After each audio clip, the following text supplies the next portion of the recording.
Senior editor Paul J. discusses the reality of life on the ground in Iraq with Pepe Escobar, correspondent for The Real News and columnist for the Asia Times Online.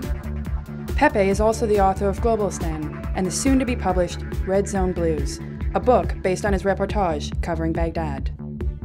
President Bush made a surprise visit today at a critical time.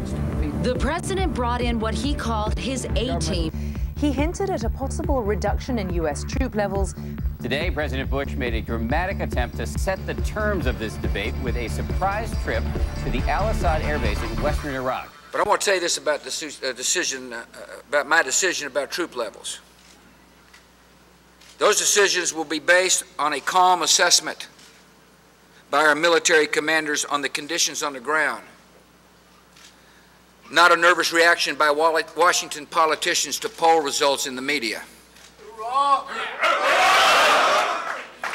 In other words, when we begin to draw down troops from Iraq, it will be from a position of strength and success. On Monday, President Bush paid a surprise visit to Iraq.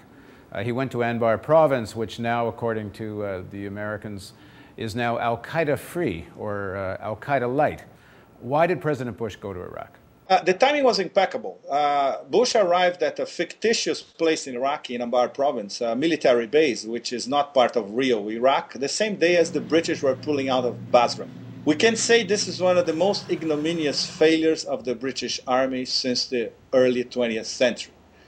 In the next few days, we're going to be contemplated with the blitzkrieg of disinformation by the part of the Bush administration concerning the surge, the results of the surge, and the spin the White House is going to put on David Petraeus' report about what's really happening in Iraq.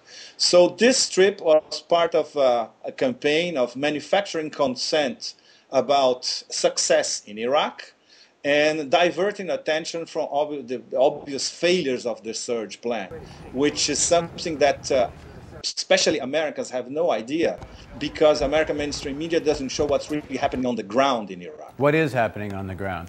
What is happening on the ground is a war of militias. Let's start with Baghdad. Baghdad has been divided roughly into 9 or 10 different sectors, about 70 or 80% of them controlled by Shiites, and about 20% of them controlled by Sunnis. Let's say a little bit of western Baghdad is controlled by Sunnis, and the rest of the city is basically now a Shiite city. So we can say that there has been a sort of ethnic cleansing in slow motion going on for the past 6-8 months or so. Around Baghdad, in the western part, it's still Sunnis, because these are the people that Saddam put over there when he came to power. The whole western side of Baghdad was Sunni. And this is being slowly cleansed as well by militias. And when we say militias, we're not talking about Mahdi army. We're talking especially about the Badr organization, which is affiliated with the Supreme Islamic Council of Iraq, which happens to be one of the Bush administration's main allies in the Iraqi government. So this is what's happening on the ground. Baghdad nowadays is totally fragmented. Order has collapsed. There's no water, no electricity, practically no communication except if you have an Iraqi mobile phone, which everybody does.